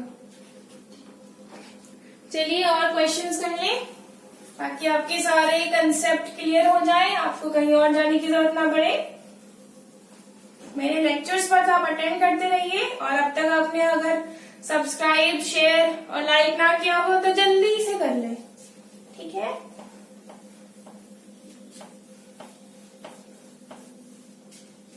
और अगर डाउट आ रहे हो तो आप कमेंट सेक्शन में अपने डाउट्स टॉपिक से रिलेटेड डाल सकते हैं। मैं एक और वीडियो डाल के आपके डाउट्स क्लियर कर दूंगी उस टॉपिक के। चलिए और क्वेश्चन लिखते हैं। ये सारे कॉमन नेम में आपके इसके ज्यादा इंपॉर्टेंट है इसलिए मैं करा रही हूं।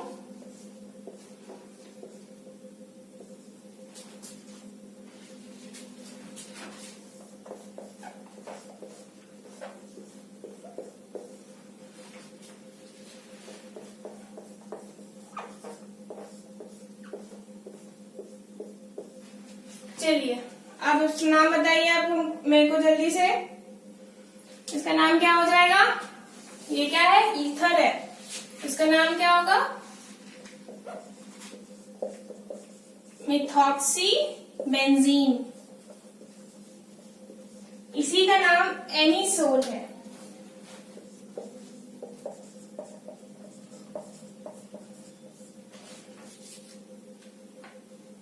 चलिए अब दूसरे कंपाउंड का नाम देखते हैं। इसका नाम क्या हो जाएगा? अगर हम मेन फंक्शन इस बेंजीन नहीं, हम इसको काउंट नहीं कर रहे हैं इस फंक्शन ग्रुप को, तो इसको हम क्या लिखेंगे? हाइड्रोक्सी। इसका नाम क्या हो जाएगा? Hydroxy benzene.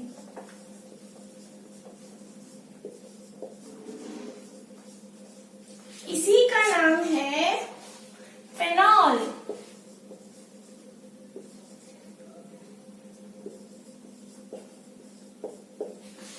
चलिए अब नेक्स्ट का नाम आप खुद कोशिश करिए। इसका नाम होगा अमीनो बेंजीन। अमीनो बेंजीन बोल सकते हैं या बेंजीनामाइन बोल सकते हैं आप इसको। इसका एक कॉमन नेम है, बहुत ही फेमस, एनिलीन। ठीक है, आप इसको जल्दी से नोट कर लीजिए। चलिए अब आगे क्वेश्चन करते हैं।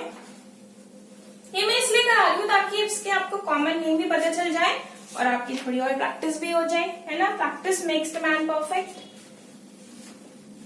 प्रैक्टिस के बिना तो कुछ भी नहीं हो सकता,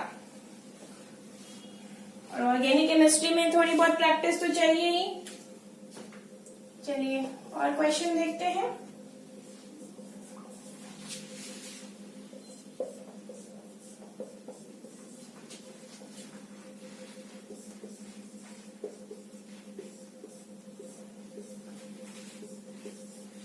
चलिए अब इसका नाम बताइए। मैंने क्या बोला था?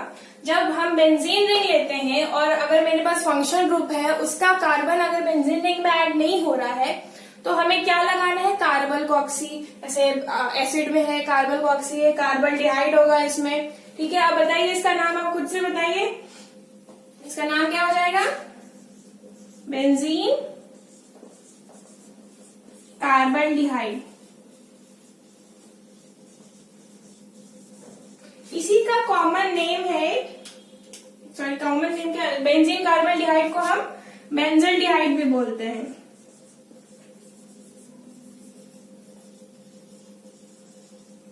ठीक है, चलिए अब नेक्स्ट कंपाउंड का नेम लेते हैं। इसका नाम आप खुद से बताइए। Benzene carboxylic acid.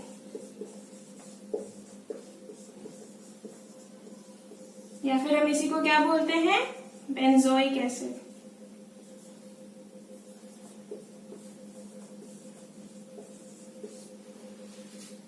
जल्दी से आप कॉपी कर लीजिए इसको।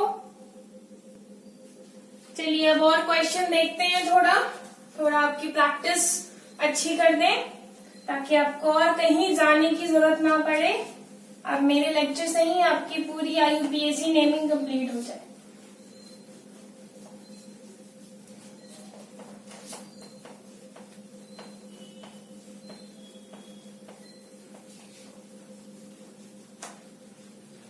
वो टेबल आप याद करते रहिएगा, उसको आप लिखकर अपने स्टडी एरिया में चिपका लीजिए। घूमते फिरते खाते पीते आप उसको देखते रहे, देखते देखते आपको टेबल याद हो जाएगी। अलग से बैठ के रट्टा मारने की जरूरत नहीं है, या क्वेश्चन प्रैक्टिस करें, उससे भी टेबल पूरी याद हो जाएगी। आपने देखा वो कितनी इम्पोर्टेंट थी। चलिए अब क्वेश्चन करते हैं जो मोस्टली हमारे IIT JEE और एम्स के क्वेश्चन में आए हुए हैं। चलिए अब क्वेश्चन हम देखते हैं। और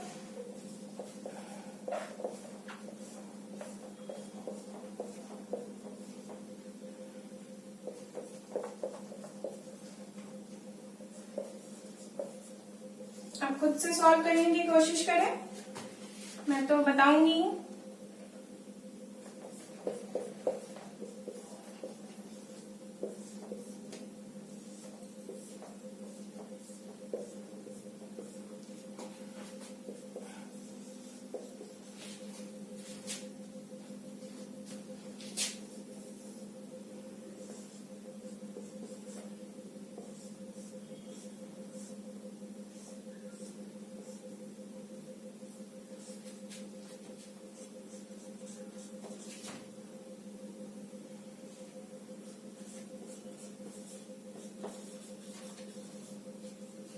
चलिए आप खुद से बनाए इसको, कोशिश करें जरा।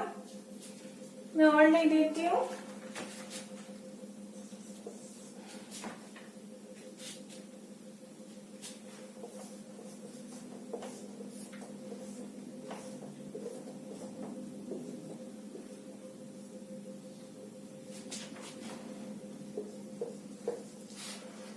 चलिए आप सॉल्व करते रहे, ऐसे खुद से सॉल्व करें, फिर तो मैं बताऊंगी ही। होप आपने कर लिया होगा। मैं इसकी नंबरिंग कहाँ से शुरू करें? अकॉर्डिंग टू प्रायोरिटी टेबल सबसे ऊपर इस समय इन तीनों में सबसे ऊपर कौन सा आता है? CN आता है। तो चलिए नंबरिंग यहाँ से शुरू करेंगे। अब हम किधर जाएं? हम ऊपर भी जा सकते हैं, नीचे भी जा सकते हैं। अब नीचे आएंगे तो हमारे सब्स्टिट्यूएंट कितने पे आएगा? 2 पे आएगा, तो हम 2 पे डालेंगे। और ऊपर अगर जाते तो हमारी कितने पे आती? 1 2 3 पे आती। तो हम मिनिमम नंबर रूल लगाते हैं, ठीक है। तो अब यहाँ पे 2 आएगा, 3 4 5 6। तो चलिए अब इसका नोमेनक्लेचर करते हैं। 2 ब्रोमो, 2 पे ब्रोमो था, 2 ब्रोमो 5 हाइड्रोक्सी। हमने ब्रोमो को आगे क्यों लिखा, हाइड्रोक्सी को पीछे क्यों लिखा? क्योंकि अल्फाबेटिकल ऑर्डर भी हमें देखना है। और इस कंपाउंड, अब ये जो बचा ये क्या हो गया? कार्बोनाइट्राइल, ठीक है। 2 ब्रोमो 5 हाइड्रोक्सी बेंजीन 1 कार्बोनाइट्राइल बोलेंगे। मैं नीचे लिख दे रही हूँ, उधर वो क्वेश्चन लिख दिया है। 5 हाइड्रोक्सी बेंजीन 1 कार्बोनाइट्राइल। अगर हम 1 ना भी लिखे तो हम सिंपल इसको कार्बोनाइट्राइल भी लिख सकते हैं, ठीक है। क्योंकि 1 ऐसे जरूरी नहीं होता, उसका मतलब ही होता है। तो चलिए मैं नीचे लिख देती हूँ। बेंजीन 1 कार्बोनाइट्राइल को हम क्या लिख सकते हैं?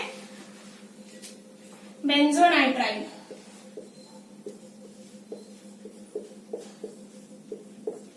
इसका नाम 2 नाम हो सकते हैं, अब तो लिखने के तरीके हो गए।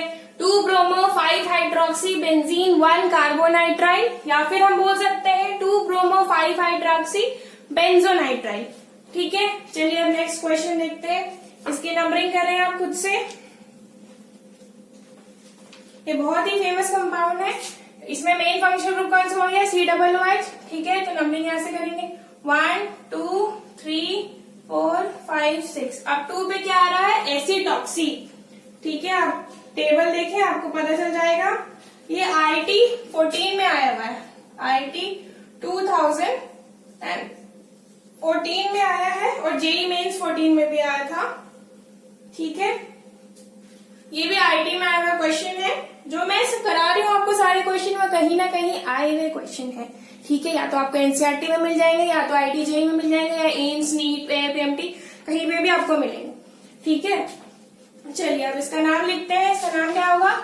2 एसिटॉक्सी बेंजीन,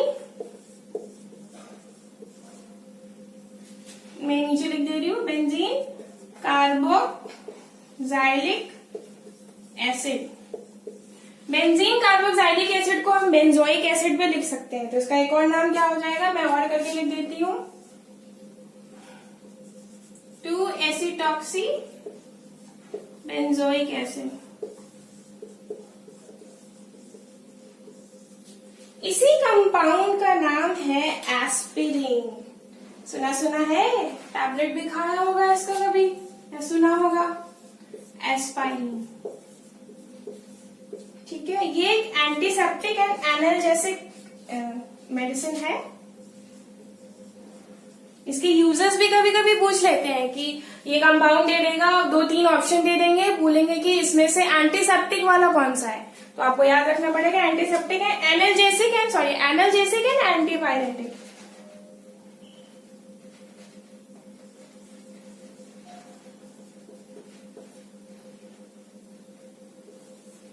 एंटीपायरेटिक का मतलब होता है पायरा, पायरा का मतलब होता है फीवर आना। फीवर को तोड़ने के लिए इसको खिलाते हैं।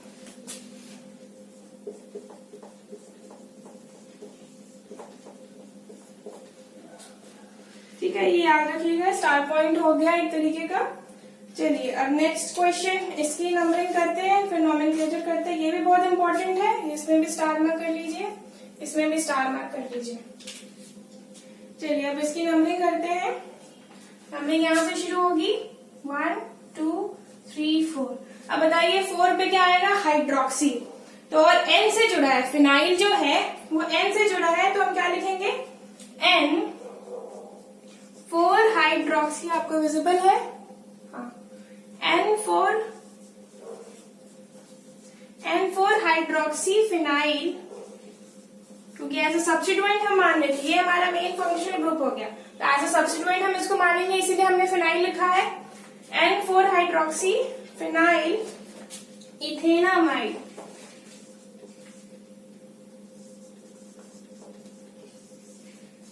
इसी कंपाउंड का नाम है पैरासीटामोल।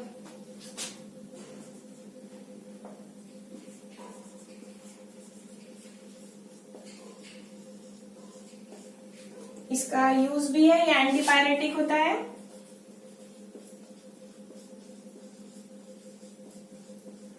और एस्पिरिन क्या था, एनाल्जेसिक एंड एंटीपायरेटिक, और पैरासीटामोल क्या है, सिर्फ एंटीपायरेटिक होता है। ठीक है, आप ये याद रखिएगा। चलिए आज का लेक्चर हम यही खत्म करते हैं। होप आपको IUPAC नेमिंग बहुत अच्छे से आ गई होगी। आपके जो भी डाउट्स है आप कमेंट सेक्शन में लिख दीजिए, and please like comment and share करना ना भूलें। और ठीक है, आप सब्सक्राइब भी कर दीजिएगा प्लीज।